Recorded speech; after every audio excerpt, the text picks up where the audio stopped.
Mhm.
Okay, so we're ready, right?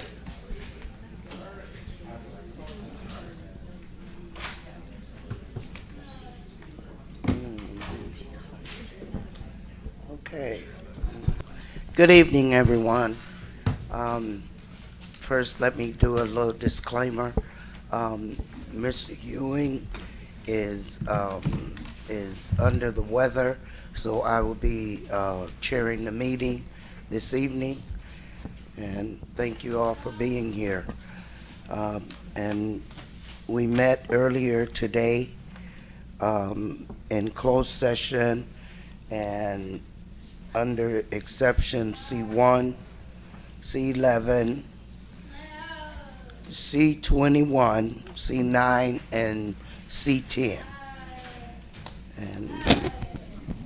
And Just for the record, so the public is aware, C1 is personnel, C9 is student discipline, C10 is individual student matters, C11 is actual or threatened litigation, and C21 is to review closed session minutes. Thank you.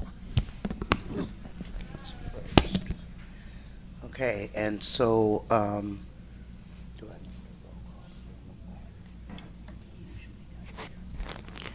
can I get a roll call, please? Mr. McBride, Yes. Ms. Fabian, Ms. Gonzalez, Present. Mr. Riddle, Present. Ms. Hannah, President. Ms. Lindsay, Present. President Ewing. Okay, so all board members are in attendance except Mr. Ewing. So now we are at our Pledge of Allegiance. Can I get Mr. Christensen, would you please say the Pledge of Allegiance for us? I pledge allegiance to the flag of the United States of America and to the republic for which it stands, one nation, under God, indivisible, with liberty and justice for all. Thank you. Next item, President's report, but we're going to forego that tonight. We do our next agenda, student board members report.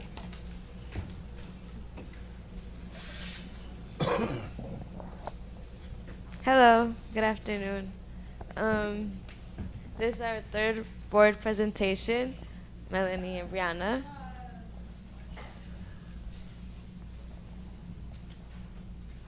Okay, so our presentation's a bit small right now. We are working on a few projects, but we first have the ISTC STEM Challenge, and then we have the Section 1 Curriculum, Instruction, and Assessments Update.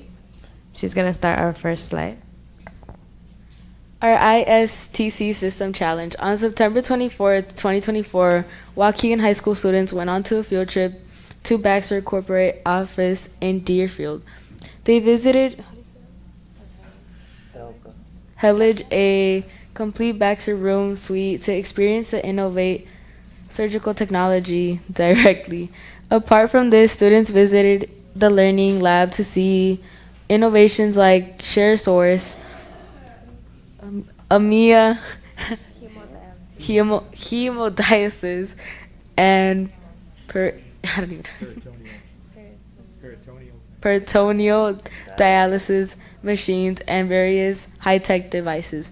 It's inspiring to see Waukegan High School engage in a field learning environment, and we look forward to providing our students with more opportunities to learn and excel, bridging the classroom learning to the real world. Not only is this like a once-in-a-lifetime opportunity, but 80 students were able to have this amazing opportunity.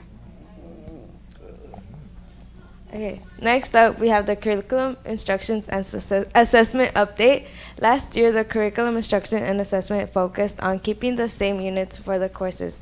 This helped the students to relate to the material, so if we were in the same grade and I were to talk to her about algebra, we would be learning about the same thing, and we could connect and we would like learn better because I could help her out or she could help me out. But this year, they are trying to focus on keeping the same assessments throughout the courses and units this year. After doing some data, they found that 61% of the students are earning a C or higher in their courses. This is not a pretty number, but we will use this data to help us out and level up our students with their academic, so we can keep them closer in that 80% average tile. Next up, we have Pasta and Pops. This was October 2nd.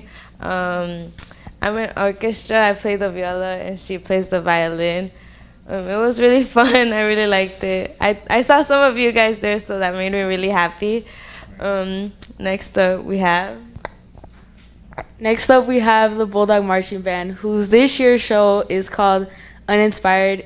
It is like basically a mix of artificial intelligence and like I guess human like stuff. And this weekend we went to the Music Bowl or Downers Grove South competition, and we placed 3rd place, and we also got awarded for best percussion. That's it. Thank you so much for listening. Good job. Thank you. You guys are getting ready for that flyover, huh? All righty. Next up on the agenda is the approval of minutes from August 27th. Oh, I am trying to really move, huh? Okay, next is 7A, Spotlight on 60.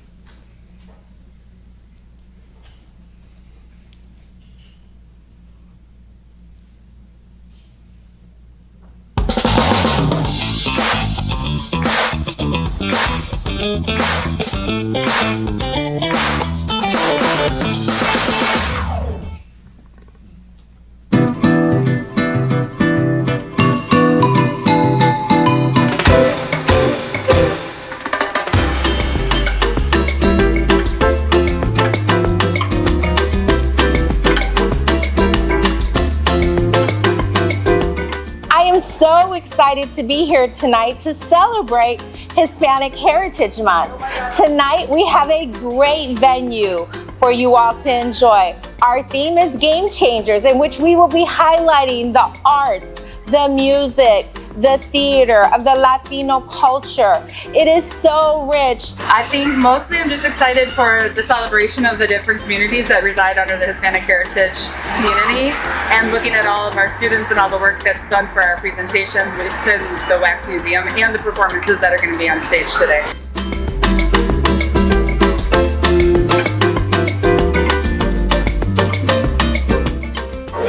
I think the most interesting thing here is most likely like all the performances. Like I've seen a lot of these in person, but like I just think like these all together just make a beautiful performance. We performed a showcase straight out of Zacatecas, and that is a state in Mexico, and it's mainly more of a traditional thing more than a showcase, and this is really how people really dressed in the days in the past, and we're just showcasing the history behind Mexico. I think celebrating Hispanic culture helps us to feel proud, especially in our own identity, because, for example, there's so many different flags, there's so many different types of Hispanic, and I think we celebrate that a lot in this community especially. So to bring the community together all in one building to celebrate all of that is really big. I think it's mostly important just to get our families in and to increase our engagement, but also just to exemplify and show the wonderful things that our school district does with our students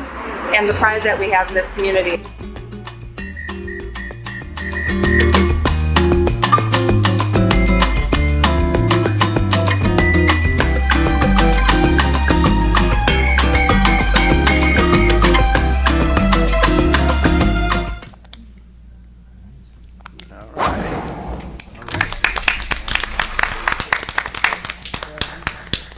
I'm sure it was a nice and very beautiful celebration. Okay, moving on. 8A, the approval of minutes for the open session of August 27, 2024. Can I have a motion, please? So moved. Motion to approve. Motion. Second. The motion by Ms. Lindsay, second by Mr. Riddle. Can I get a voice vote? A voice vote. Voice vote, please. All in favor? Aye.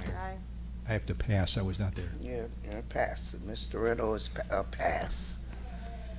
All right, item B, the approval of minutes for open session meeting of September 10th, 2024. Motion to approve. Second. Now, first by Mr. Riddle, second by Ms. Gonzalez.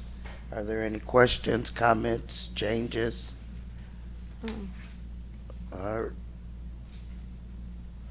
Okay, all in favor? Aye. Aye. Okay, motion passed. All right, at this time is opportunity for public comment, and you all know the rules, and I'm just going to start calling names. Mr. Dwayne Springs?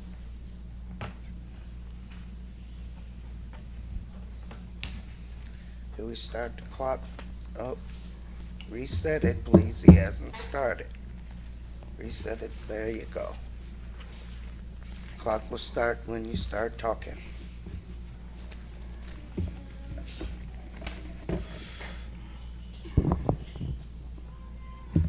Three minutes. Good evening. I am not here for a pleasant reason right now.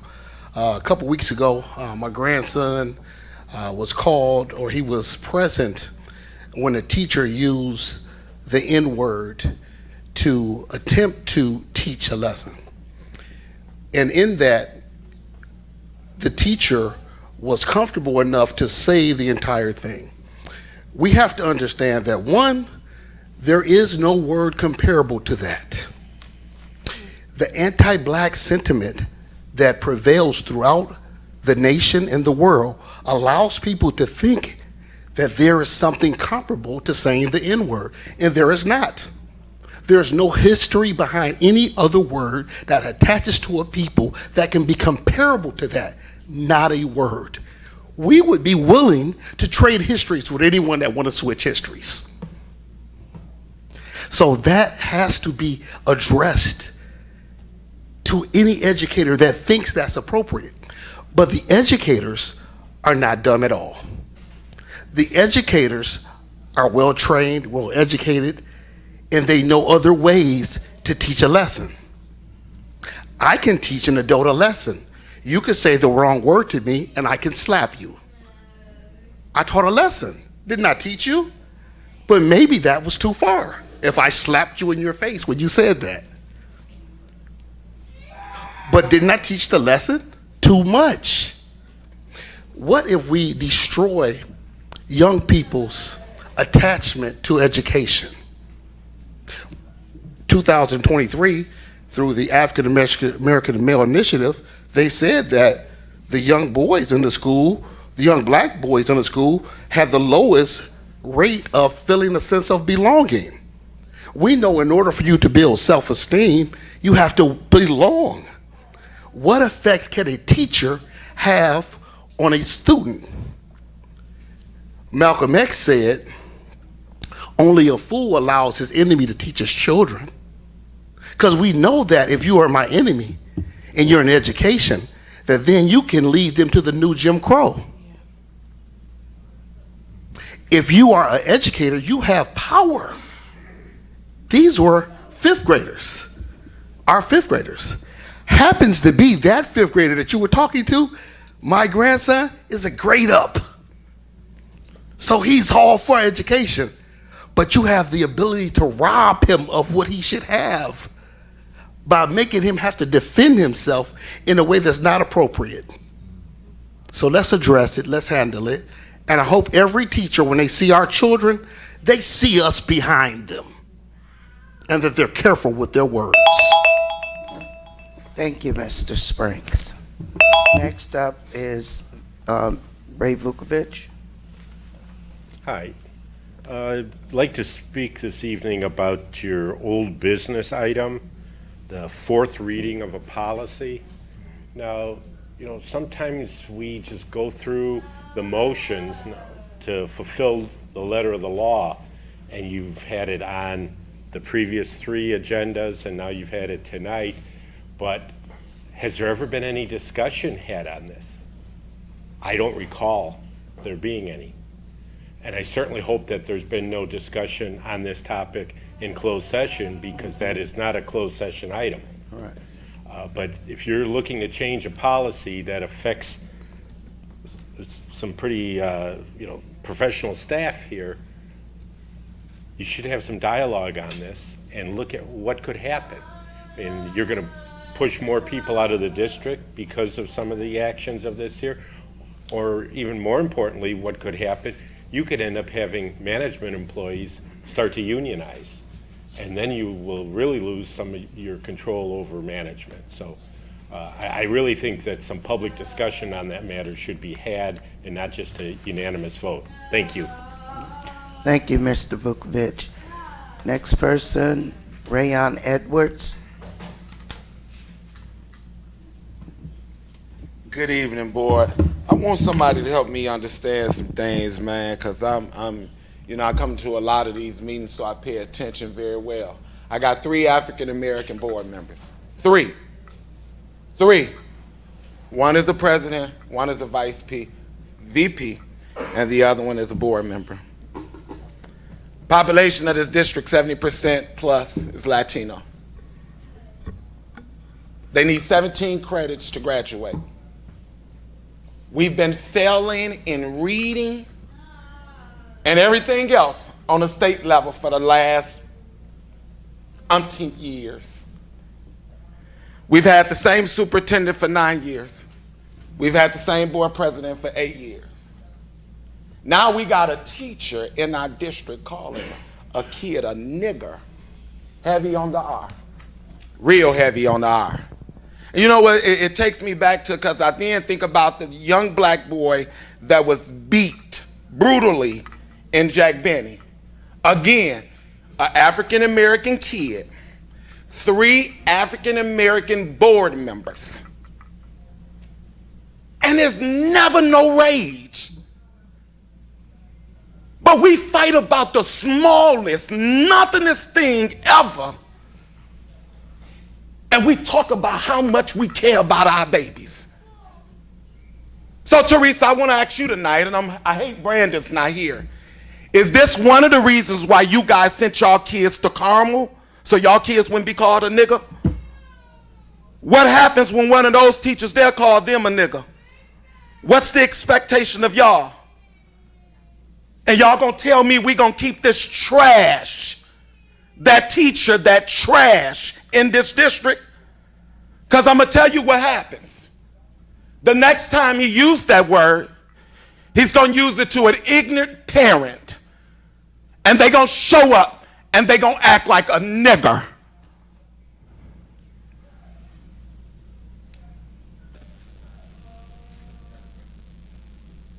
And we talk about the school's supposed to be a safe haven for our kids. but yet and still they have to defend themselves against adults. And we calling this a teachable moment. I want one of you board members, because Adriana, you and Carolina, when Anita Hanna spoke about the Asian teachers, y'all threw a hiss fit up here and pretty much accused her and called her racist. But I see y'all silent with this issue.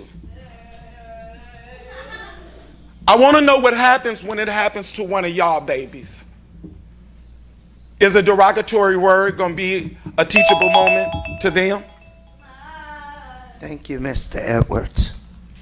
And that is the end. Are there any other people that would care to address the board?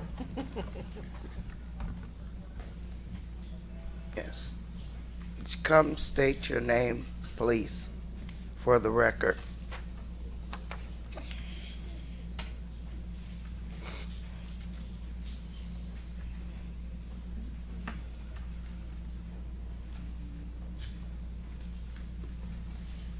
State your name, please. Sure. My name's Stefania Diaz. Could you spell it for us, please? S as a snake, T as a turtle, E as an elephant, F as a Frank, A-N-I-A. I'm very emotional. I have a special needs child in one of your lovely elementary Waukegan schools. After COVID, they opened lovely sensory rooms, founded. Lovely, perfect. I picked my neighborhood school. Why? Because they had a sensory room available for these special needs students. This is year number 3 in this elementary school. New principals, new staffs, new parents. And this 3rd year, I come to find out this sensory room has been locked. Locked in March of 2024. And every day I go there to the principal's office and I ask, why is it locked? Why is my child not using this sensory room? This is supposed to be a therapeutic school for my child. This is the school that I've picked. And I'm not the only voice here. I have several other parents who have gone up there as well, asking for IEP meetings, asking why these sensory rooms are locked and not being used for these special needs students. And I come to you to find that answer. I'm desperate as a special needs student, and for those who come and as the years go on, I want my child to attend the Bulldogs High School. This is the neighborhood I picked. This is the school I picked. Please assist me. Ms. Mayoni will be assisting you before you leave, okay? Thank you. You're welcome. Thank you. Thank you. Thank you. Miss Luz Granda.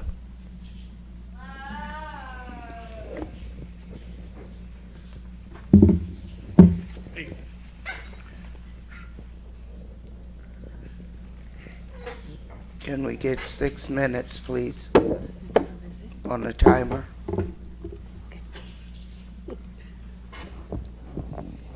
Ok, buenas noches. Soy la señora Granda. Buenas noches, soy la señora Rana. Granda. Granda. Gracias por la oportunidad de hablar. Thank you for the opportunity to talk. Estoy aquí porque he estado en las juntas que han estado haciendo para una póliza que quieren implementar. I am here because I've been attending the meetings for the new policy that they're going to change. Yo me recuerdo en una junta pasada, me acuerdo que esa póliza ya la habían traído, pero se había pausado. I was in a meeting before when this policy was bring up, but somehow it was paused. Pero ahora mi pregunta de la semana pasada fue, My question from last week was, ¿esta póliza les va a ayudar a los estudiantes para prepararlos para la universidad? is this policy is going to help the students when they go to university? Porque hasta donde yo tengo entendido, Waukegan High School o las High School están para preparar a los estudiantes para la universidad. Because as far as I know, Waukegan High School is being preparing the students to go to university. Yo tengo una hija en la universidad I have a daughter at university. y mi hija estuvo en Schuller My daughter was in the Schuler, y conviví con todos los compañeros que ella tenía en Schuller. and I hang around with all the friends that she had in Schuler. Y créame que cuando esos niños regresaron en diciembre, en sus vacaciones de diciembre de la universidad, And those kids, believe me, when they come back from vacation on December, todos esos niños estaban tristes, estaban llorando. they were sad, they were crying. Sus calificaciones aquí en Waukegan High School eran de las mejores, eran puras A. Their grades here at high school, they were the best, they were straight A. Entonces, en la universidad esas calificaciones que eran puras A en high school, se les convirtieron en Cs, en Ds, en Fs. And all the grades that they have here, A's, at the university, they were C's, D's, and even sometimes F's. Gracias que esas universidades tienen apoyo para nivelar a los estudiantes. Thanks to those universities that they have support to help those students. Ahora ustedes, la grandiosa idea que hasta donde yo estoy escuchando es regalarles el 50% o yo no sé qué está pasando. Now you have the great idea to give the students a 50% of the grade. What is happening? Para motivarlos. To encourage them. Un estudiante que quiere estudiar no necesita que usted le diga, oh, vamos a tener el 50% para arriba, porque de ahí ya es más fácil que tú saques una C. A good student don't need your help. Give him a 50% because then from then on he's just going to try to get a C. Yo tengo mis 2 estudiantes en high school. I have 2 students in high school. Y créame que ese esfuerzo, si ellos quieren ir a la universidad, se tienen que esforzar. And that's a great effort. If my kids wants to go to university, they have to put a great effort. Estos niños están durmiendo a la 1:30 de la mañana, a las 2 de la mañana. They go to sleep at 1 o'clock, at 2 o'clock in the morning. Pero yo sé que cada esfuerzo trae su recompensa. But I know that every effort has his recompense. Every sacrifice reaps its benefit. Thank you. Yo ahorita, la niña que tengo está en una universidad que cobra $90,000 al año. Now my daughter at the university charged $90,000 a year. Y todo ese esfuerzo que ella puso, yo no pago nada. And all the effort that she had, I didn't pay anything. Entonces ustedes están aquí para apoyar, para animar a los estudiantes en que sí se puede ir a la universidad. You are here to support, to encourage our kids, to tell them that they can go to the university. Pero poniéndole las cosas fáciles, es como que ustedes los van a engañar, los están engañando porque no se van a preparar para la universidad. Because making things so easy for them, they will put no effort to go to the university. Muchas gracias por escucharme y espero que mi mensaje les haya llegado. Thank you very much for listening, and I hope that you have listened to my message. Okay.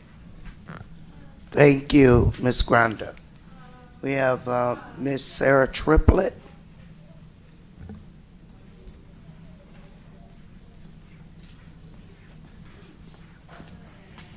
I feel like y'all don't care about the kids' safety or their education. My son goes to Waukegan, and I've been to like one IEP meeting, and he been going like for 3 years. He in the class with 20 kids, so only 2 teachers with 20 kids. So how are you guys working with kids with IEP with room full of kids? You know what I'm saying? Like in 15 minutes of therapy or whatever OT, he don't need OT. So they put on his IEP he need OT. He don't need OT. He only needs speech. So like, what's going on? Like, I'm trying to figure out, and the teacher's not letting me know what's going on. Like, how's he doing in school? So it's like I'm sending him there, and there's no, like, what's going on? And then last year he was at my daycare 90%. And they sent him a certificate saying that he could go to the next grade or whatever. How's that? And he haven't been at school. So what are you doing with these kids at the school? Like, what's going on? Like, what's going on? And that's my son. So I feel like the kids with IEP, it's a joke. It's a joke. And y'all don't care about these kids, for real.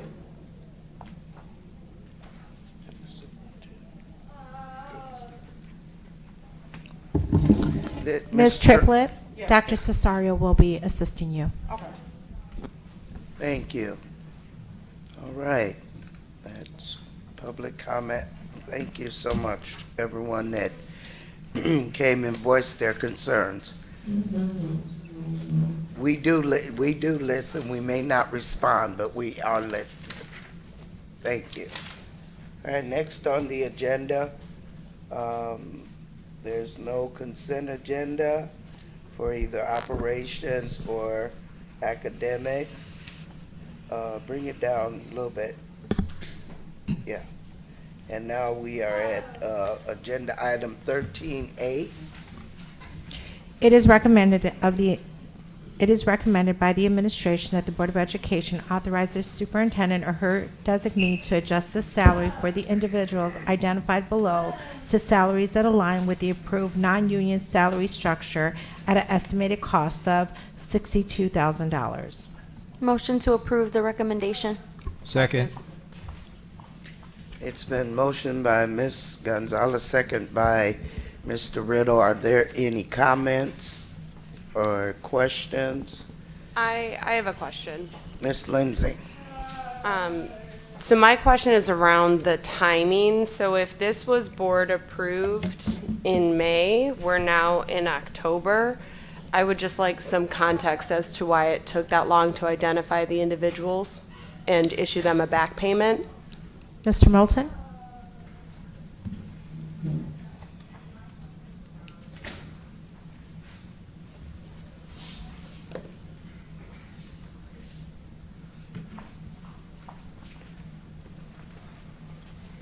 All right. Good evening, members of the board, superintendent, staff, and community. That is an excellent question, Ms. Lindsay.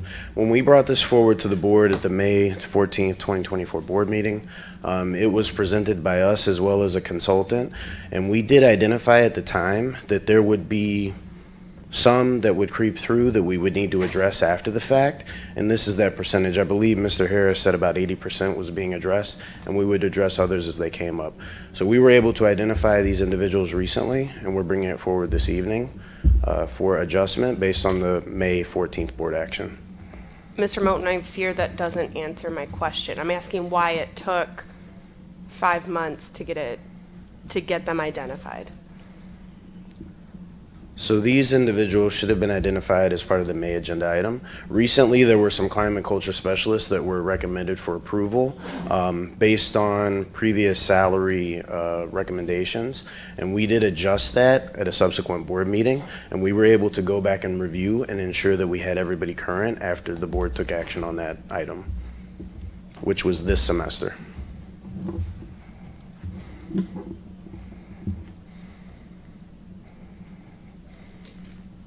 Yeah. I'm not going to press you further. I'm just going to state that that doesn't answer my question, but I'm glad they've been identified at this point and we can get them that back pay. I can give a little more context, Ms. Lenzing. I will send an email to the board. I can't speak of the exact reason. I just conferred with our attorney, okay. But there was some concern, and so we will be emailing the board that concern tomorrow. Great, thank you.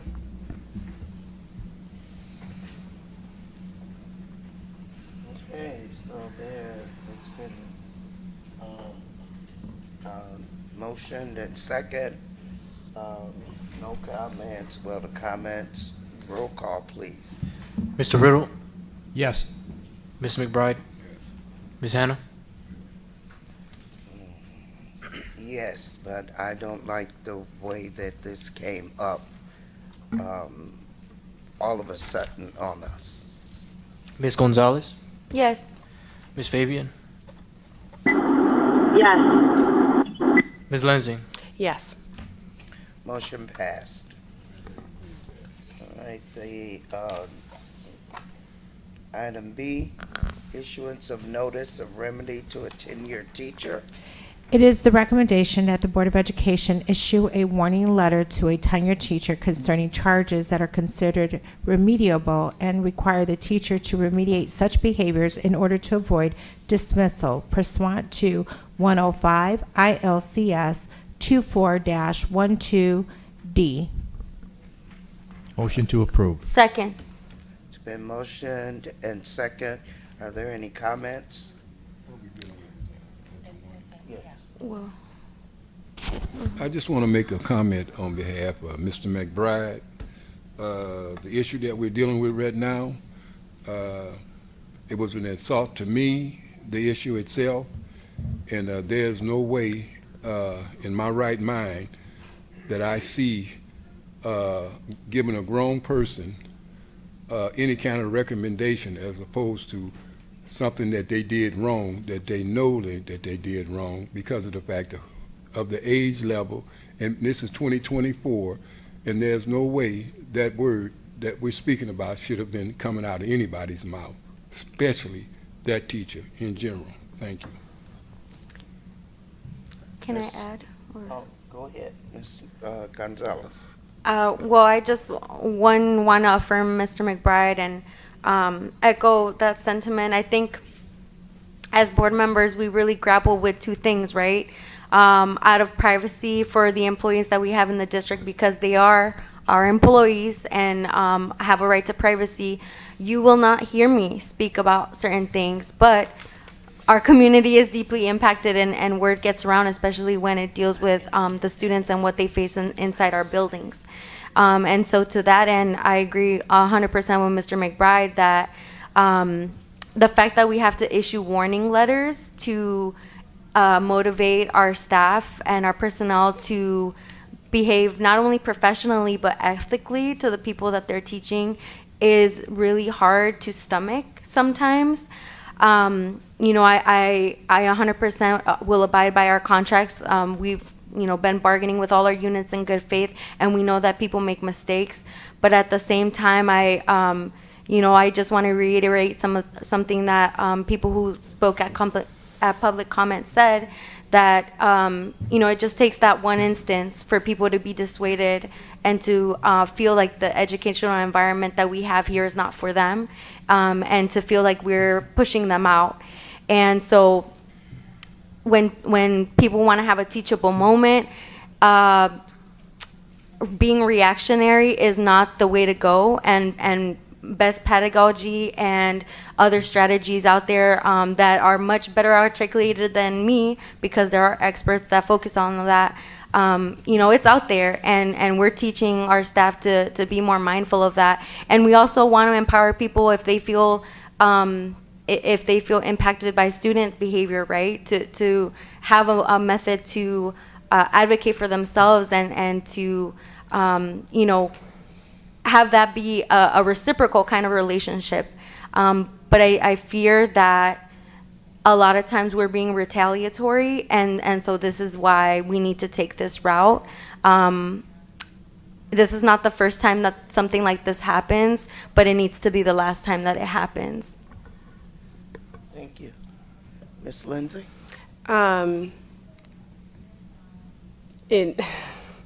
Unfortunate is not even the word that covers this. When I was student teaching, a very similar situation happened in my classroom, and the approach that I took as a student teacher was very different. So to hear this come out of an adult's mouth is very concerning. I do recommend people, Mr. Springs during public comment brought up The New Jim Crow. I do recommend people read that book. It is very informational about some of the legal framework in place. regarding our Black community within this nation. What I really want to emphasize is that when I went to Cube last year for the conference, I went to a session where the students drove an anti-racism policy for their district. The students created it. They worked with teaching staff or club sponsors. And I understand we have the equity policy, but I would really like to revisit that. I know our previous student board member, Mr. Hinojosa, was working or trying to work with the high school staff to get something in place, but ran into a few barriers. So, you know, I agree with the sentiments of Mr. McBride and Ms. Gonzalez, and I think we need to revisit this. If it's truly going to be the last, then we need to be serious. So I would like to see a student-led policy around anti-racism within our schools that the board can then review, make adjustments, and then put on board docs. So the community understands that we do take this seriously. We do find it offensive, and we want to make sure we're taking the appropriate course of action. Ms. Hannah. Thank you. Go ahead, Mr. Mayor. May I add to Lensing's statement? Yeah, you'll be the last one, Ms. Fabian. Can you hear me? I just want to say once again, Oh, I can't. I'm 75 years old. We don't need no policy concerning what we're talking about right now. And I'm saying that because of the fact that even in the state of America, what's going on right now, we're dealing with racism. And the bottom line to it, when somebody make a comment like that, it's just not right. I don't care what I say, my mama say, my daddy say, it's just not right. You just don't use that word. Matter of fact, I had to sit in there among my colleagues here. I was hurt. I feel insulted. I didn't even sit around for no dialogue. I walked out of the room because it's a no-brainer to me. You just don't do it. Ms. Fabian? Sorry, I just wanted to piggyback off of what Ms. Lensing said. I think, she ended her statement talking about having the community understand that this is something that is very offensive, but I think it's also a teachable moment for our staff to understand that we are very serious. It's a teachable moment for them to know that this will not be accepted. We will not tolerate any kind of derogatory words. So I will be voting yes. All right. So, roll call, please. Mr. Riddle? Yes. Mr. McBride? No. Ms. Hannah? He wants different.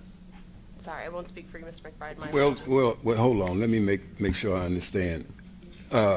I made it clear to me in my mind it's not tolerated under no circumstances. So if the vote is leaning towards that direction, that's how I'm voting. Yeah. With you, yes. We're voting with Yes. So change There's a warning letter to the teacher. Yes. Ms. Hannah? Yes. Ms. Gonzalez? Yes. Ms. Fabian? Yes. Ms. Lensing? Yes. Motion passed. This matter involves Mr. Quing Lee.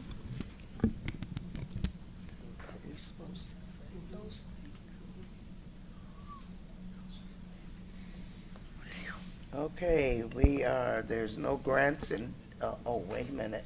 Personnel items. It is recommended that the Board of Education accept the administration's recommendation to approve the appointments, retirements, and accept the resignations as found on schedules F1002, L949, and G660. Do we have a motion? Motion to approve. Second. Got a motion and a second. Are there any comments? I have one comment. We have a retiree that's been in our district for a very long time. I want to just say thank you to Mr. Dennis Doby for all of his service to our school district, and I'm sure the guys that works with him will miss him. Okay. Go ahead. Roll call. Mr. Riddle, Yes. Mr. McBride, Yes. Ms. Hannah, Yes. Ms. Gonzalez, Yes. Ms. Fabian, Yes. Ms. Lenzing. Yes. Motion passed. Item 16A. It is the recommendation of the administration that the Board of Education ratify the first October 2024 processing of board bills, manual check request payments, and Old National Bank insurance payments for the period of September 18th, 2024 through October 1st, 2024. The accounts payable board payments for the period of September 18th, 2024 through October 1st, 2024 total $5,072,833.92. The manual check request payments for the period of September 18th, 2024 through October 1st, 2024 totals $2,229,881.59. The Old National Bank insurance payments for the period of September 18th, 2024 through October 1st, 2024 total $2,494,459.17. Motion to approve. Second. Have a motion and a second. Are there any comments or questions? Roll call. Mr. Riddle, Yes. Mr. McBride, Yes. Ms. Hannah, Pass. Ms. Gonzalez, Yes. Ms. Fabian, Yes. Ms. Lenzing. Pass. Motion carried. Yep. No, You have- four, yeah. Motion and passed. Next item, are there any committee reports? No committee reports? No, but I'd like to make a request again that we get the full year's calendar of these meetings. I've gotten very little in terms of from now until the end of the school year. I've gotten some. It would just be helpful for all. So if we could get that, it's been a request multiple times, and it's a bit frustrating that we have to keep asking for the same thing. That's fair. Mr. Alajakis, where are we at with that? Okay. I can. Can I, Go ahead, Miss- Carolina. Go ahead.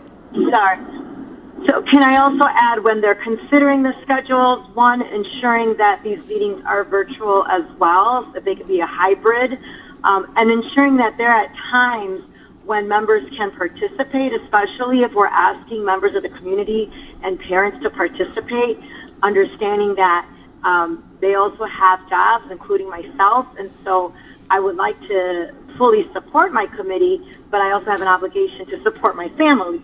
So can we be mindful about people's schedules when we're scheduling these meetings? Noted, Ms. Fabian.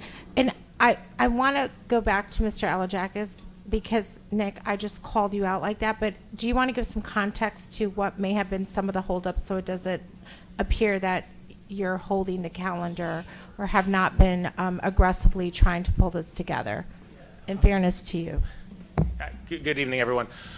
So every year around September, October, we work with our committee chairs. We have a number of committee chairs that kind of head up a number of committees in the district. Some of them are committees in which board members sit on. Some of them are committees in which board members may not be on. And this is something we've been working with them this year to ensure that everybody, one, has all their board members or their committee members selected by a certain date, and then after that, that a full calendar for the year is sent out to all members. So it is an expectation that we have made clear. If we could talk offline about which committees, because I know board members, you're all on at least one, sometimes two committees, so we can talk offline about which committees you're on that you don't have the entire year's calendar. But in expectations that go out to the committee chairs that lay out kind of, hey, this is what your committee does, this is who your membership generally consists of, this is kind of like the cadence for meetings, these are your responsibilities. They're also getting expectations about what was stated, make sure that when feasible, you have those hybrid options for meetings, things like that. So your concerns have not fallen on deaf ears. There are things that we're trying to address, and so if that's not occurring, please let us know so that we could work individually with these chairs, most of which have it's not their first year heading up these committees, so they have that experience. But if there are new ones, particularly, we just may need to reinforce some of those expectations. All right. Well, then can Anybody I got add this? questions? Yeah. Not a question. I am happy about it that I did get the notification for the PTAC meeting, the Parent Teacher Advisory Committee meeting. It's happening virtually, but also at the library, which I think is a pretty central location. Hopefully more families can come because I feel like they're more familiar with that space. But I did want to put that out there. It's going to be on Thursday from 4 to 5. I echo what Ms. Fabian said about the timing. I know a lot of people are just getting out around that time. So, but I did want to say kudos for the venue change because I think that that's a really good place. Okay. Delegates report, the only thing, we have a meeting, a dinner meeting, Lakes Division dinner tomorrow. And I know the bus, there's a bus available. Nick, what time are we needing the bus? Is that tomorrow or Thursday? Tomorrow. Tomorrow. 6. saw the Yeah, time. the you. bus leaves at 5 p.m. I believe. 4:45, I thought it was. And Okay. then the meeting is at 6:30. 30, right. Okay, and So if we can get clarification on that, because what I'm looking at is it'll leave no later than 5 p.m. We'll get something out to all the board members this evening. Mr. Alajakis, if you can please email the board where they can meet the bus and what time we'll be leaving. Thank you. All right. Okay, any other question? I don't have anything else at this point. Delegates report. Superintendent's report? I'm going to build off Ms. Gonzalez and give some important dates. Okay. So the first one is about the PTAC. It'll be the first meeting of the year. It will be held at the public library at 4 p.m. to 5. There is a virtual option, and it is on October 10th. The third grading policy committee town hall is this Thursday, October 10th at 6 p.m. And it is virtual via Zoom. Monday, the district will be closed. It is Indigenous Peoples Day. I will be going on school listening tours. I can never say that word right because of my Spanish. Starting on October 16, I will be visiting each building, talking with staff, getting feedback on what they feel is going well, what they feel that we need to readdress or look at. So I'm looking forward to those conversations. The request for proposals on our African American Male Initiative has been launched. They are due October 18th. So we are looking for our community members to please complete an RFP proposal if you're interested in working with us on this initiative. An informational meeting is planned on October 11th. Parent-teacher conferences will be October 23rd and 24th in the evening. Can you believe it is already first quarter, almost over? 25th is a non-attendance day for students. Report cards will be distributed at parent-teacher conferences or mailed home the week of October 28th. Parent University on Math is October 29th at Washington Elementary at 6 p.m. Parent University on Literacy will be October 30th at the Waukegan Public Library at 6:30 p.m. Thank you. All right, thank you, Superintendent. Those dates are, could you get us maybe a possible calendar so that we can put those things on our calendar? I'm going to do you better. I'm going to send out calendar invites. All right, thank you. All right, next item. There was a FOIA report for September 24th. It is there for its informational. And then there is the item B, itemized compensation report per public act. You want to speak to that, Kathy? Because I have no clue. This is the report of employee compensation that is required to be posted for informational purposes during one of the board meetings. It's required to be filed, completed on October 1. This is the first board meeting since that date, so it is presented for informational purposes. And this contains all district staff? I believe so. Mr. Moten, can you confirm that? Yes? Yes, all staff. All right. So if any citizen or anyone that's interested, you can find the information, I'm sure, on the website. All right, old business. The policy, board policy 4112, due process for professional staff. It is recommended that the Board of Education approve Board Policy 4112, administrative leaves and suspension as amended and set forth for the fourth reading. Motion to approve. Second. Mr. McBride seconded. Mr. McBride seconded? Yeah. Oh, okay. Are there any comments or questions? Do you want me to say what? Yeah, we can, I hope Okay. that we can discuss this. So just to be clear about Miss Hannah called me because she was concerned about the policy, and I had made recommendations. I know it was very fleeting, the comment in previous meetings in regards to some of the markup, but I think the heart of our concern is that when put on administrative leave, will employees still be able to appeal the findings of an investigation, or after they're stead in Lincoln Center, and be able to appeal to the board? From the initial policy that existed before, and then up until now with all of the edits, that language doesn't seem clear. So we would just want to make sure that it's still something that we would have employees available to do. So I'm going to answer it as most likely and then explain. The administrative leave, the employee is being reassigned for location, but still receiving pay pending investigation. Right. Depending on the outcome of that investigation, and depending on the nature of the investigation, the nature of any grievance process that might be available to them through their bargaining unit would still be there. The nature of any statutory appeal right would still be there based on the nature of the discipline ultimately issued. So I think that's what the concern is then. That's the concern, because it's not this policy. It was in the original policy as like, Right, you but know whether no, you're And that policy had nothing, we're not talking about. It's just like a sentence that is missing. Yeah, and we're It's not just a talking sentence. about our unionized individuals.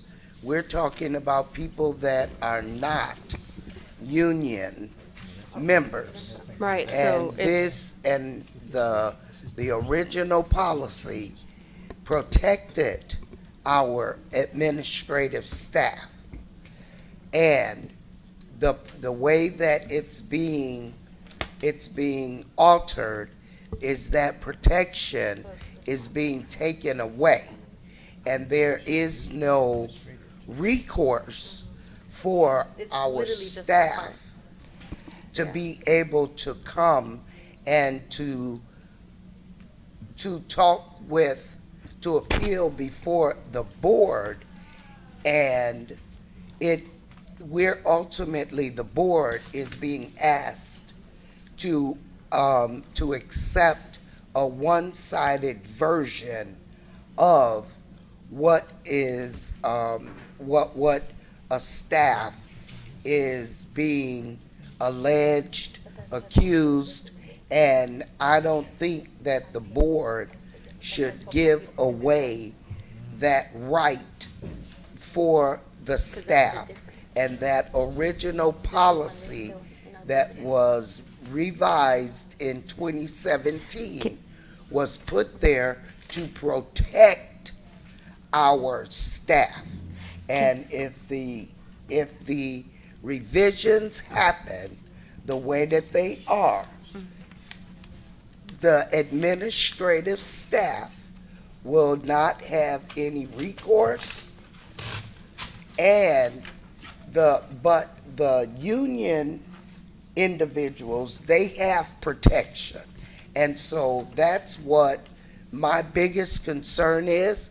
I've been around here a long time, and that policy was put in place to protect our administrators in our school district. Sorry, Go Ms. ahead. Hannah. I can specify the little piece in the original policy that might be the issue, and why it raises the concern, and that's why I said, well, the language exists for when you're suspended without pay, but when you're suspended with pay, that initial conversation, I know, Ms. Vanderbroek, you said that it happens all the time, but if it's not in the policy, it doesn't exist to me. So that's why I said. I'd rather not be silent on the matter. If I can try to be clear. Yes. I'm going to use an example. Okay. And I'm going to pick the first person I see. If Mr. Moten is pulled in, we do an investigation, and I'm going to use a discrimination complaint. The board has a separate policy that makes it very clear, following that investigation, he has a right to appeal that within that policy. Okay. The board has a line of responsibility policy that requires progressive discipline or progressive problem solving up through the superintendent in terms of discipline that is not going to rise to the level of termination. Right. The board is the final decision on any decision of termination. And I did say that, even to because Ms. Hannah, I did say that. that is a non-discretionary obligation of the board to determine termination. So any discipline that would result in a recommendation of termination would rise up and come before the board. You have, right, a substantial number of your non-union administrators are tenured teachers. They have the tenured teacher protection rights as well. I want to be clear, the administrative leave policy before we touched it, simply said administrative leave exists when we put employees on leave with pay to seek a fit for duty. We have deleted out the language of suspension with pay in its entirety because that was a misnomer, right? What they were really doing is was the administrative leave with pay pending investigation. That's why we have deleted it out and tried to clarify the scope of administrative leave. The opportunity for appeal upstream for non-union, union, as Ms. Hannah noted, they've got their grievance processes and procedures. They also have the rights of appeal under the example I used for if it's a uniform grievance complaint that they disagree with the findings on, they have those appeal rights. This is setting up, there is no prior board review of placing somebody on administrative leave pending investigation. That never was in the policy. I have the first reading here if anybody would like to review it, and they were all first, second, and all versions of this revisions has been posted so the public can see all of this as well. It is, and I understand all of that, legal salad, but the whole bottom line is, and I am adamant about this, we as a Board of Education have an obligation to protect our staff. And we just, I'm not even understanding why this policy was even brought forth. I don't even know why. And then you remove the most important terms off of the policy, which is due process. everybody gets due process under the law. And that is being scratched out, and it's being rephrased as administrative leave and suspension. If it's not in the policy, it doesn't exist. Well, sorry, Ms. Hannah, because it's a yes, but everything else, because when we had that conversation, right, and just so it's clear for the board, because I think that this is what's confusing, right, is that admin leave consists of leave without pay, and why it was brought forth was because the board was Admin leave is leave with pay. right. What did I say? You're right. Sorry, if I said without, that's not what I meant. Admin leave consists of leave with pay up to 30 days, because what we had said as a board was that you can't be here not doing anything forever and ever without us like getting some movement and update, right? So that's why it came up. And so I think it's that piece that we don't want to misconstrue, because that's why it came up. And that is the protection, because everyone has the right to be investigated, right? To lay out all the facts of the case. And then after whatever is found, you have the appeal, right?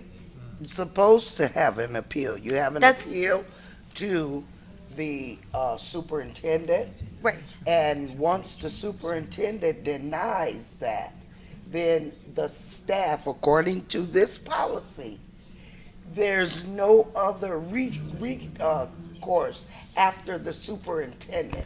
And that's exactly what it is saying. If I'm trying to clarify, Ms. Hannah, that is what it says with respect to when a suspension without pay is issued and is appealed. Okay. Right? Yeah. That makes sense. But that is not a change from what was in the policy previously. So previously, the superintendent, You take care of personnel. I deal with discipline if it's, whether it's a verbal warning or Like 2 this days teacher suspension. situation, right? Yeah, You don't need our permission. When wrong is wrong, they get suspended. But that's your call. I mean, if we were coming here, like notice to remedy has to be voted by the board. If we were coming for a termination, 'Cause that's it has termination, to come to the yes. board. Like, Okay. it does come to the board. So it's the same thing. No, it is. Okay, I'm just gonna say, I will not support this. I will not leave our administrators out there with no protection, because there's been patterns that have been going on in the district, and this will take and give that pattern more teeth to continue to do what's been being done. And so, I'm just saying, this policy needs to be left alone. That's the Miss, major change. Miss Can I- Lindsay. Can I make Yeah, let Dr. Miss, Christine? wait 1 second, Miss Fabian. So I don't necessarily agree with leaving the prior policy in place, because what I like about this policy is that it puts a specific timing on when you need to get this resolved. And the reason I say that, Always has been. but it wasn't in the policy. It wasn't The 30-day specified wasn't. in the policy. Actually, it said 30 days after staff was on leave, administrative leave for 30 days, which I don't know where it went, that they are supposed to come back to work. So what's on board Yes, docs it right was. now, hold on, what's on board docs right now, which is the current policy in place, because we have not approved this yet, does not have the 30-day language. And we've had multiple people come to this podium talk about how it's unfair that we have individuals sitting in Lincoln Center Jail, quote unquote, not getting the attention that they deserve. So with this current policy, I agree with the specification around the 30 days. What I agree with you on, Ms. Hannah, is I just have concerns with the administrative leave. There's no language in there where someone has the opportunity to appeal the results of the investigation for the administrative leave, which again, clarification, they are relocated with pay while the investigation is going on. Yeah. Because just like someone could have issues with the investigation when they weren't being paid, they can still have similar issues when they were being paid. We want to make sure that there's language in there that gives them that protection, because they need to have it. If they feel that it wasn't done correctly, there needs to be some sort of recourse. And we have such a, at this point, from what I'm understanding, the morale is kind of low here in our district, and we need to be doing things to lift the morale. And I think that we need to leave this alone and clarify in the policy the 30 days, whatever you all are talking about with 30 days, because I don't know where that part went. Okay. It's in the new policy.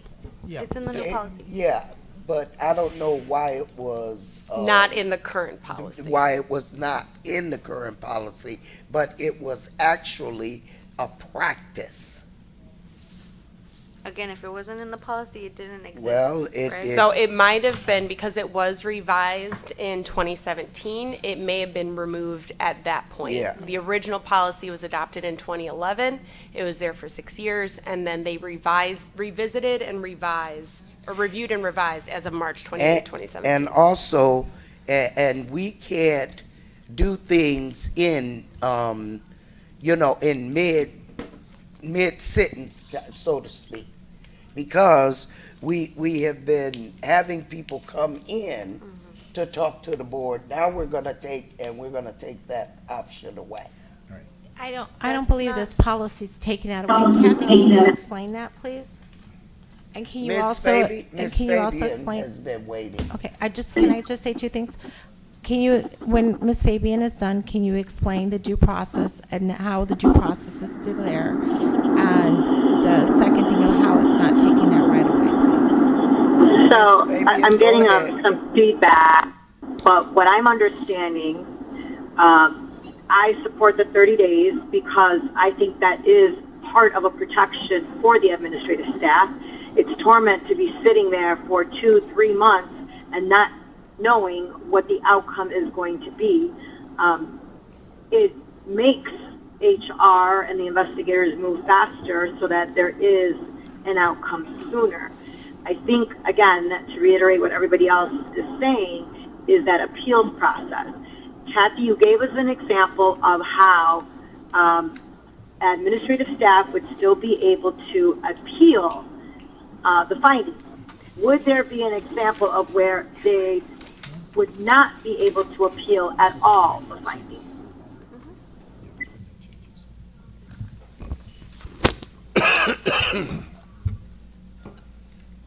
I'm trying to think if there's an example.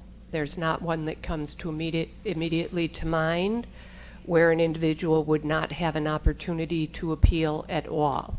And that is because the line of responsibility policy establishes the right, if you disagree with a decision made by an administrator, which would include decisions that administrators make pending investigation, they can raise that issue and appeal it up to the next higher level supervisor.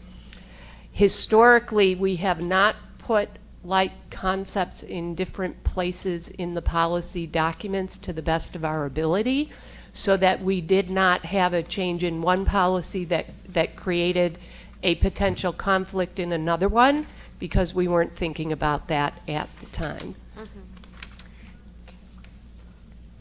So is that linked into this policy? It's under the cross-references. We're all under the understanding that there is a separate policy that allows for that appeal. I'm sorry, I'm not sure I caught all that. You said there is a separate policy that allows for that appeal, and Ms. Lensing did recognize that that policy is referenced in the cross-references in the policy being discussed, 4112. And the other policy number, I think, is 4109. Is that right? Yeah, so 4109 is Yes. listed in here. We don't have the 4102. We have No, 4102. 4112 is the current policy we're talking about. Oh, okay, perfect. Yes. So in my opinion, the due process does still exist for these administrators. It needs to be visibly in the policy. I think a simple sentence under administrative leave, essentially alluding to in line with policy 4109, line of responsibility. I know the word line's duplicated there, but if we're just stating that above, then it's a clear direction to go look at that policy to verify. And it addresses concerns around the right to appeal. Yeah, they can appeal. See, you all are missing the point. They have appeal power, but it's only up to the superintendent or the superintendent's designees. That's it. I think that's what we're confusing. Yeah, can I say something? Yeah, go ahead, Mr. Riddle. All right, first off, I 100% agree with what Ms. Lensing said. In the revised policy, we have put in place what the board asked for. We asked for when an employee... I don't even remember this Well, conversation. the board asked for, that we There's 2 didn't want meetings people ago. held longer than 30 days in administrative, call it jail if you want, and that section has been put in there. Also, the section that was pulled out, and not only that, we've added on the third reading, the administration, this is on administrative leave now, which is same thing as with pay, the administration with the authorization of the superintendent or superintendent's designee. This was added on the third reading after a preliminary discussion with the employee. That's the section that was pulled out in one, on the first reading, but it was added right here. So on the first reading, it said they pulled out prior to placing the employee on paid suspension, the employee shall meet with the administrator, discuss allegations against the employee, and be given an opportunity to explain the employee's actions. The due process. That's already there now in the third reading. So, and then we've added, not additionally, on section 3B, it says, if the investigation is not completed in 30 days, blah, blah, blah, then, and it also added what the board wanted. It says additionally. So if the investigation goes on longer than 30 days, the board had asked for an update. That's added in third reading. At the sentence that was added says, additionally, the board shall be provided with a status update. That was something we wanted. So it seems to me we've added in this, we haven't changed an awful lot, and we've added what the board asked for. We 30 days, let the board know if we're holding them longer than 30 days. Also get, if they're being held for 30 days, let them go home. That's in there. So what we've asked for in the past is in this new document, in the third reading. So we have removed. We haven't removed. So we are X'd out of the process. That wasn't in the process. Okay, but with we need to being be in for the 30. process. Yeah, so you're asking for something new that wasn't asked for before. I've been She asking did Well, ask let's for it in a clar- prior no, meeting. no, no, have been no. asking for Let's clarify that though, because it comes to the board and we've had the appeals all year, pretty much. But now But we when don't. it comes to considering termination for employees, the board will always have that power. But the disciplining of personnel and taking care of personnel matters lies with the superintendent. That's what we've learned through IASB and all these workshops. Because if the line of defense came to us, say in relation to what just happened with the teacher, we wouldn't have known the day of the moment of to say, hey, you need to get out of the classroom. But the notice of action and the warning letter comes with us and saying this cannot happen again, or you will not be working in the district. That's where our input comes into play. And see, and you also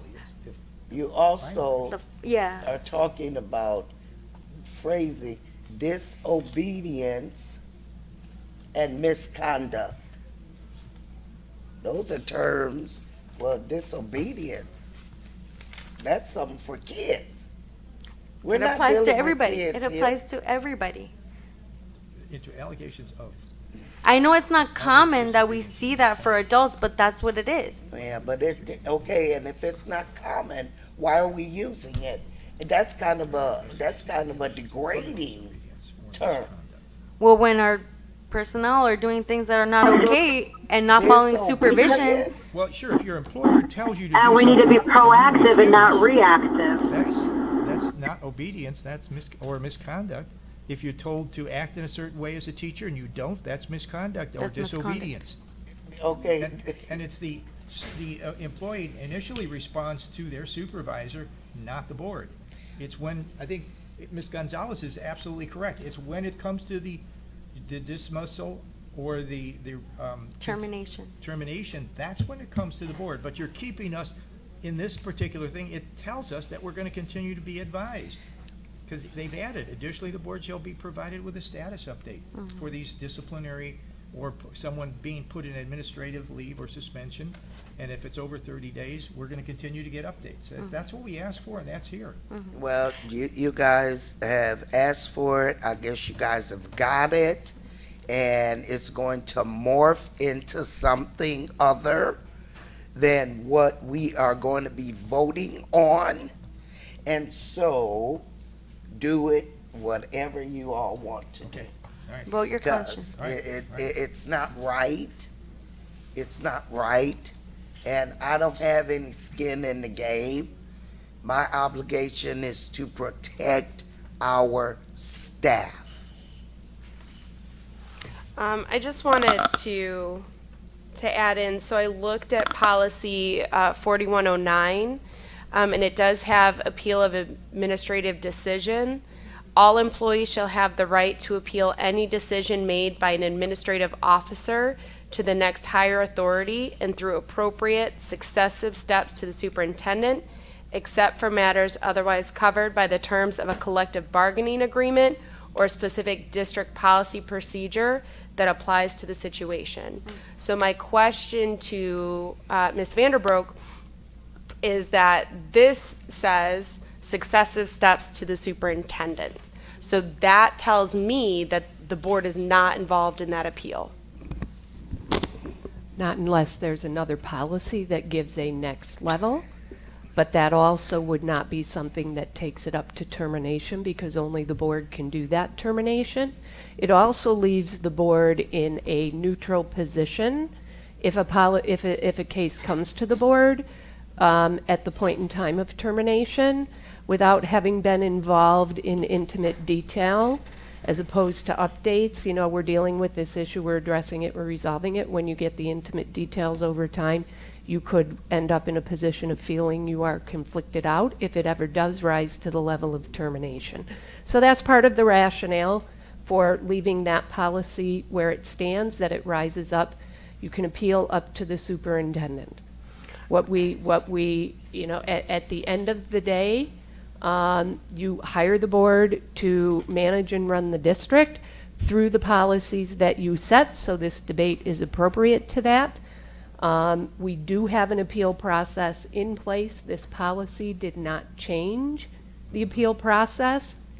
With respect to administrative leave, it did not change the appeal process with respect to suspensions without pay.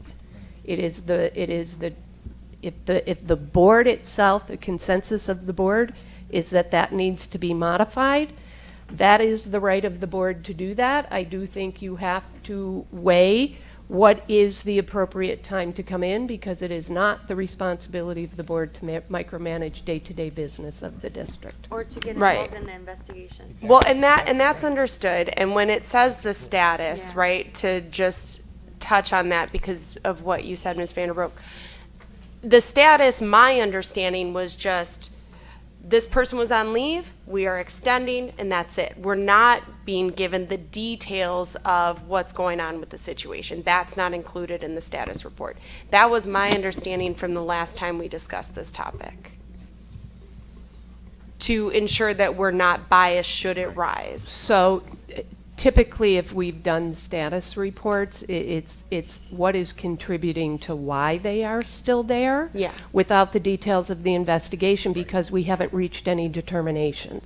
Okay. So if I were to just forecast, right, why historically have things run into a long period of time? It may be difficulty trying to get dates where the parties that we need to talk to are available. It might be the nature of the investigation has multiple interviews that need to be conducted. And so the complexity of the investigation itself is just not something that can reasonably be done within a 30-day time frame and get it wrapped up. Those are usually the things that significantly contribute to extended delay. Sometimes it's workloads of the investigators. Yeah. As we're trying to balance and keep all things moving forward. We all put our best efforts into getting these things resolved as quickly as we can, but we also don't rush them if we don't think we've got clarity on the facts, because we want them to be fair. Yeah, I'm glad you brought up that point, because there was a comment about speeding through, and it's not that we want to speed through. We just want to make sure we are being efficient with our time. One concern that I do have is that if a situation comes to the board regarding one of our staff members in the district, and they have a quote-unquote track record or history of they had insubordination on this state, they had discipline issues on this state, and then all of those facts lead up to a current situation that they're in to support that we've had issues in the past, that's where I start to have concerns, because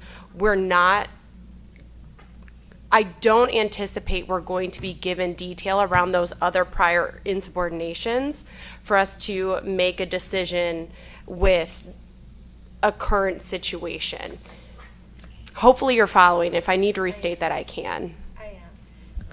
Ms. Vanderbrook, can you address that? So past discipline, if hypothetically we were issuing discipline now, would the board be advised of past discipline with this employee? Or what would be your rationale if so, if not? To the extent the past discipline was relevant to questions of irremediable conduct, right? Like conduct that is irremediable, that is being relied on in the scope of the investigation to support the nature of the discipline issued within principles of progressive discipline, that information would be shared with you. There are some bargaining agreements that may have some directions around length of time. Things of certain length and time have been bargained into things that either can or can't be considered going forward, and I can't off the top of my head tell you which ones those are right now, but we take all those factors into consideration when it goes through an appeal, and the appeal should really be of the record that was developed along the way. And you keep referencing union, and this is not.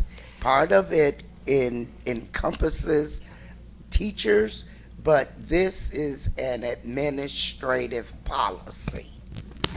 So the policy as written, and this is also continuation language, it's not new in the policy itself.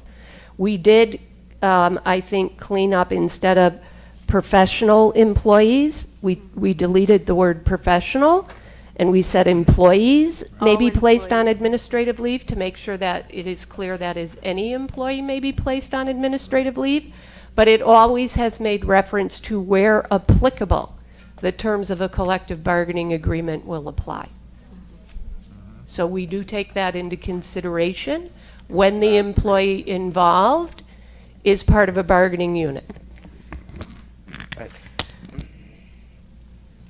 Are there any other comments?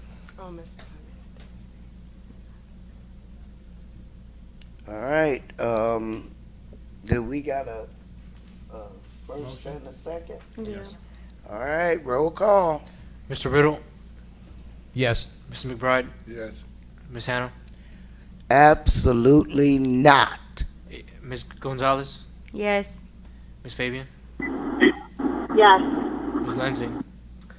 No, and the reason I'm voting no is because it's just not clear enough for me in the cross-referencing the protections that non-collective bargaining unit employees have. That's right. Which, if that means from legal, we revisit the line of responsibility to build that in because it's cross-referenced, that's something I'd like to look at. It's gonna morph into something other than. Motion has been passed. Next item, under student discipline matters.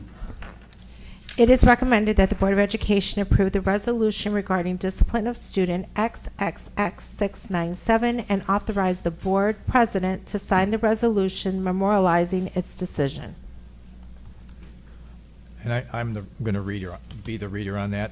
The resolution is as follows. Whereas following a building level investigation, student number XXX325 was determined to have possessed a weapon while at school, which under the school code requires a mandatory referral for expulsion for a period of at least 1 year, unless modified by the superintendent, whose decision may be modified by the board.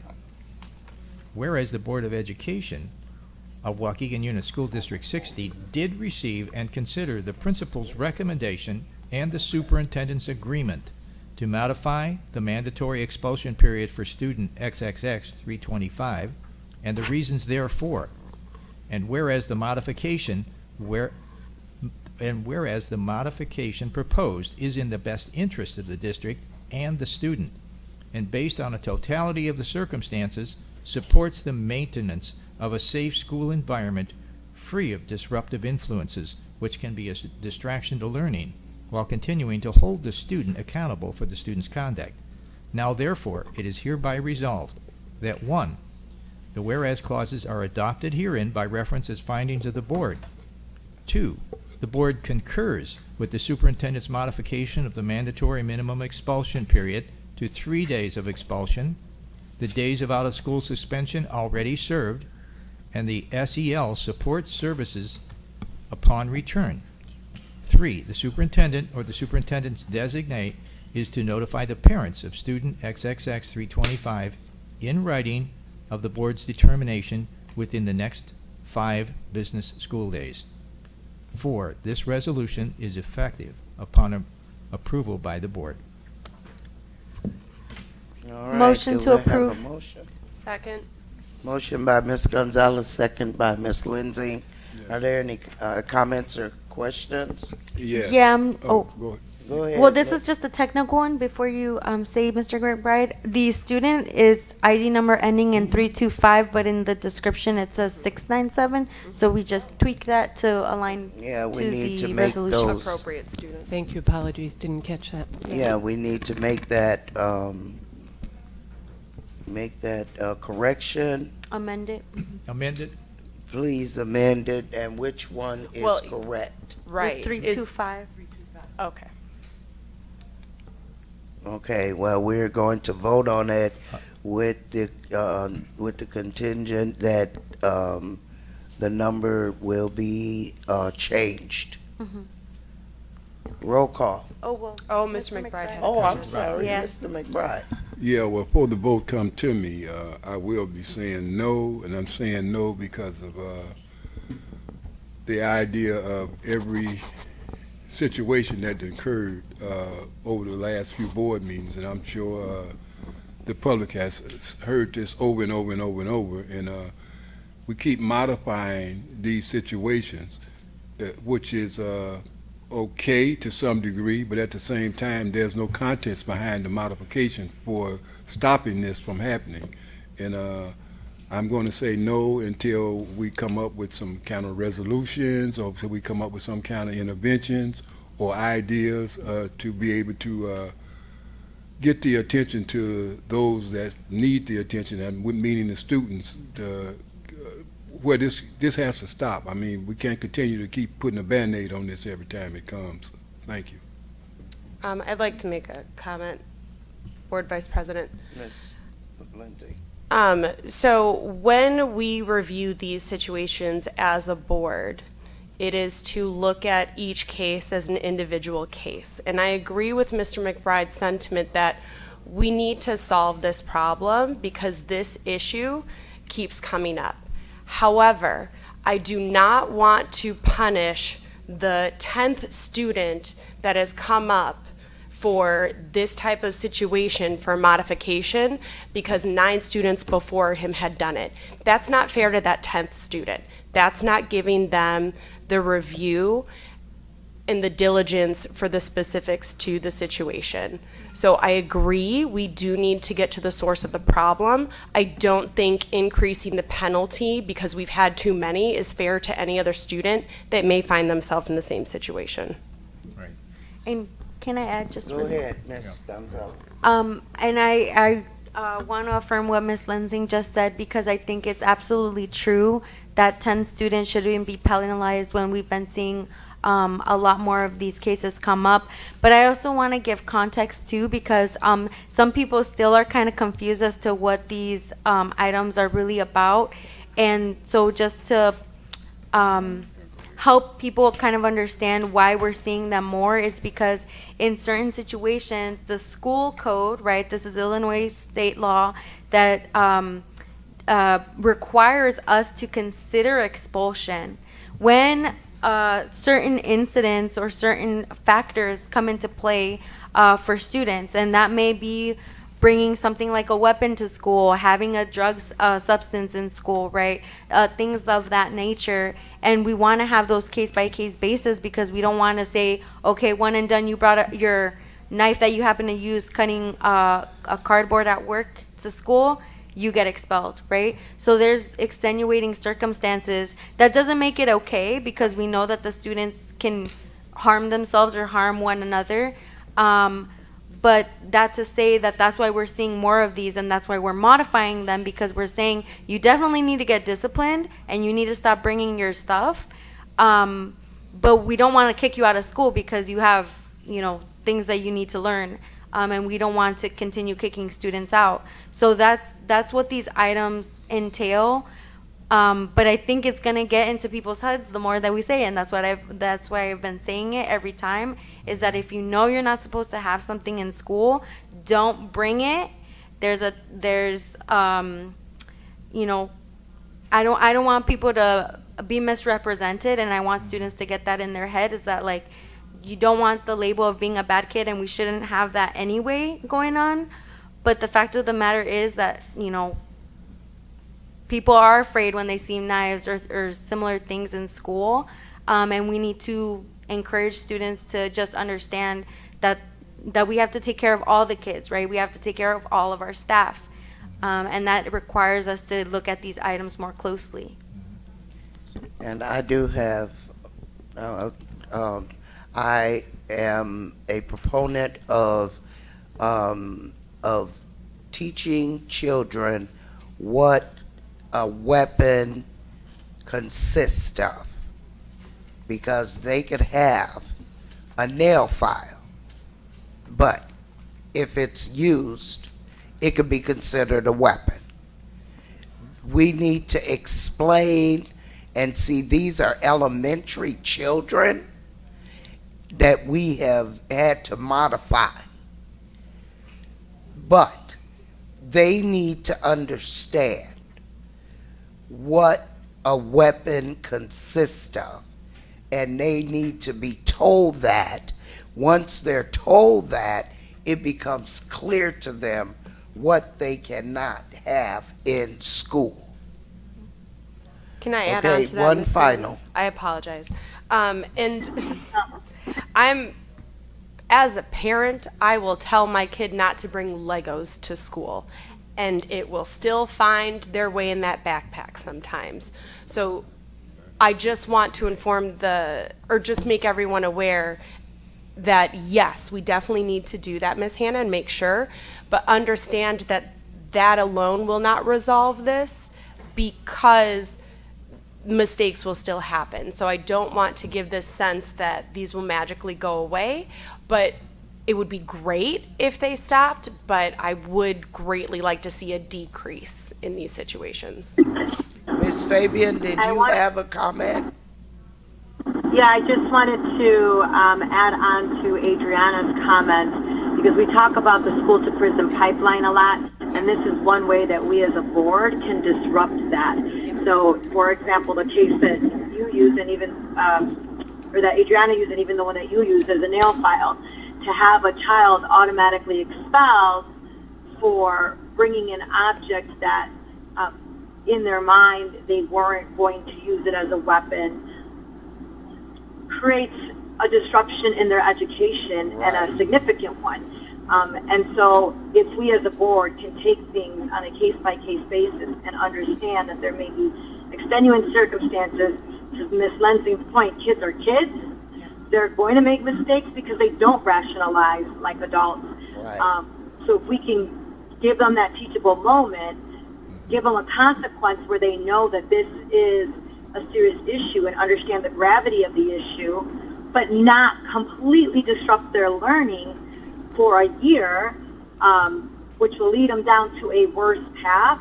I think this is the best case scenario for us as a board to take, is to be looking at these on a case-by-case basis. Thank you, Ms. Fabian. Okay, everyone said everything they need to say? All right, can we have a roll call? Mr. Riddle, Yes. Mr. McBride, Pass. Miss Hannah,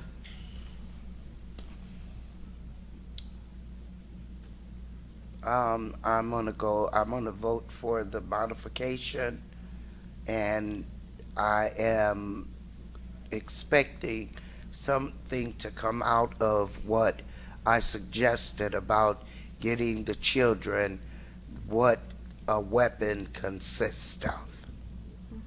So yes. Miss Gonzalez, Yes. Miss Fabian, Yes. Miss Lansing, Yes. Motion passed.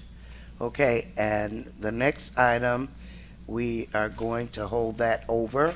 Right. So at this time, we got board members' time. Ms. Gonzalez. Oh, well, I'll actually pass on my board member time. Thanks, everyone, for tuning in. Check out the PTAC at the library on Thursday, and yeah, that's pretty much it for me. All right, thank you, Mr. Riddle. Yes. Again, thank you for everyone who turned in and who came as well in person, presenting their concerns to us. And then also just want to say that as our student board member said, one of the great opportunities we had was last Wednesday when we had the pasta and Pops concert. It was fantastic, as it normally is this year. They even outdid themselves. I mean, the orchestra, the band, the choirs. I just want to thank everybody that has anything to do with that. I know Miss Massimo is one of the spearheads, Miss Wagner. Everybody that brings all these children together and works so hard to present such a concert. It really shows what Waukegan could do. I think music is such an uplifting thing, and I'm really pleased that we have so many students that choose to participate in our bands, our orchestra, and our choirs. Thank you again. And organizations that help them participate. Yes, and that organization and everybody that supported that. Thank you so much. Absolutely. Mr. McBride. I just want to say thank you to Adriana for understanding my feelings in this situation we deal with tonight. Okay, got something else you gotta share with us? That's it. Oh, that's about your plaque. No. Miss Lindsay. A couple of things. So in addition to Indigenous Peoples Day for the 14th that we're closed, we're also closed on October 25th. So parents, make sure you have that on your calendars. The JROTC drill team will have a competition event in Zion on the 26th. So check the socials to be updated if you want to attend that. Another important day is the World Mental Health Day. That's October 10th. So if the calendar serves me right, that's this Thursday. I don't see any district-wide events, but I'm hoping that individuals take time to just tune in with yourself. And if you need those mental health supports, again, we have the Wraparound Center available, along with several other community organizations that you can reach out to, or you can advocate for your child to get those services as well. And then there's 3 things that as a board member I'd like to get some information on. I'd like an update on the GROW program. So this was for the high school students. Instead of being expelled or suspended, they could get resources within the district similar to the Regional Office of Education's BASE program. So that's behavioral, academic, social, emotional supports. I haven't seen any information on how well that program's going. In addition, I want to know what sort of supports we have for middle school. The reason I'm bringing that up is because I've been in some board reprimands, and we have students that speak primarily Spanish with limited English skills.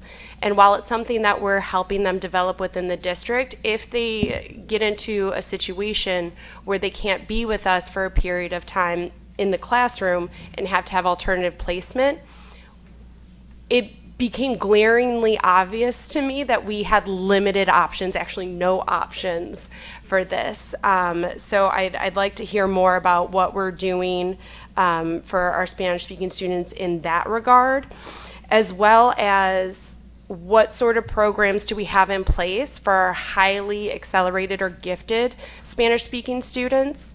Because I know like while we have our magnet school for elementary, students have access to dual language there. I don't know what's in place for middle school. I don't know what advanced coursework is available at the high school for students that speak primarily Spanish, just can't access English fluently. So I'd like information on that. And then the last thing I'd like some guidance on is I recently, with the board reprimands, because the families primarily spoke Spanish, we had translators in to help assist with the meeting, and they did a fabulous job. And there's not a feedback form that I'm aware of that we can fill out to say, hey, this was a great interaction. Or if we go and visit a school or we read to a classroom, I would like to know if there's like a feedback form to say this teacher did a great job XYZ. This secretary greeted me and it was a pleasure to interact with them. So those sorts of feedback forms seem elementary to me or very commonplace, but that's because I'm in the corporate sphere. But I'm sure that individuals would like that sort of feedback to either say, hey, you're doing a great job, and here may be some areas that you can improve on from an outside perspective that maybe isn't your day-to-day colleague. That's all I have. Thank you.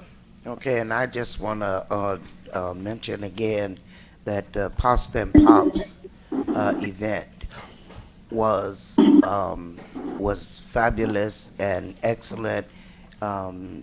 Parents enjoyed it. The students that participated in the band, the orchestra, the choirs, they were absolutely fabulous.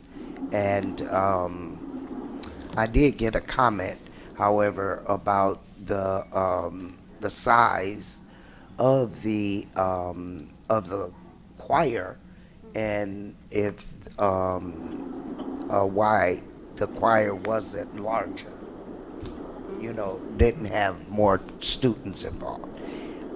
Couldn't answer that. So, but other than that, Ms. Fabian, do you have any board member time? Yes.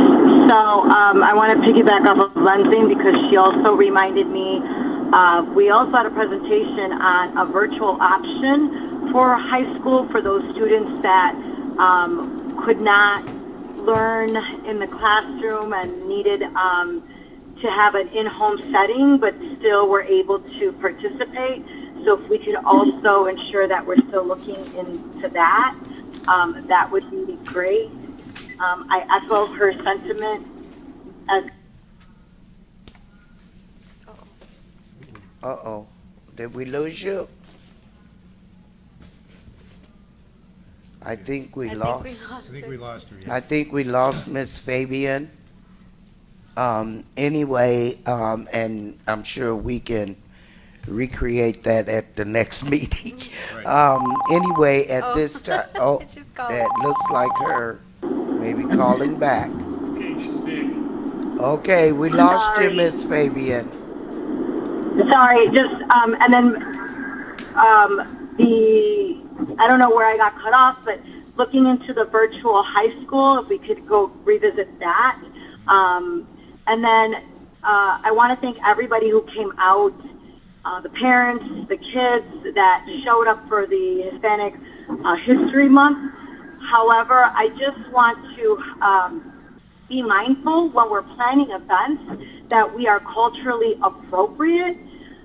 There were some, some performances in the event that really did not have anything to do with the celebration of Hispanic heritage. And maybe we need to have like an end of the year celebration of children's, of our students' abilities, like a talent show where it would be more appropriate to have so that all of our students can showcase their talents, because we do have very, very talented individuals. But when we're doing something like a Hispanic Heritage Month, I just want to ensure that we're also being culturally appropriate and that we're being mindful of what we are celebrating, and that we're not giving context that what's being done there is what's being celebrated. And I would also like to see some more of our students' cultures showcased so that we see different heritages, and that would be really, really great as well. So if we can reach out to different community members, and even if it's the venue is gorgeous, but if that's hindering us being able to pay maybe another heritage showcase, I would prefer to see, all of our students celebrated. But it was very beautiful and I enjoyed it. I just want us to be mindful when we're planning these things to ensure that they're culturally appropriate. I was fortunate enough to be in the room of family engagement evidence convening with Secretary Cardona and a lot of people that are just really invested in family engagement work and equity, and that's one of the things that they really highlighted is just being culturally appropriate and really inviting families in to showcase. So, and then just thank you all for bearing with me trying to be on the phone. Okay, now be safe and get off the phone, because we're getting ready to. All right, can I get a motion to adjourn? So moved. Second. Mr. McBride and then me. Okay, it's been motioned and second, and can we get a roll call? Or is this a voice vote? Voice vote. Mr. Riddle. Yes. Mr. McBride. Yeah. Yes. Ms. Hannah. Yes. Ms. Gonzalez. Yes. Ms. Fabian. Absolutely. Ms. Lensing. Yes. Okay, we are adjourned.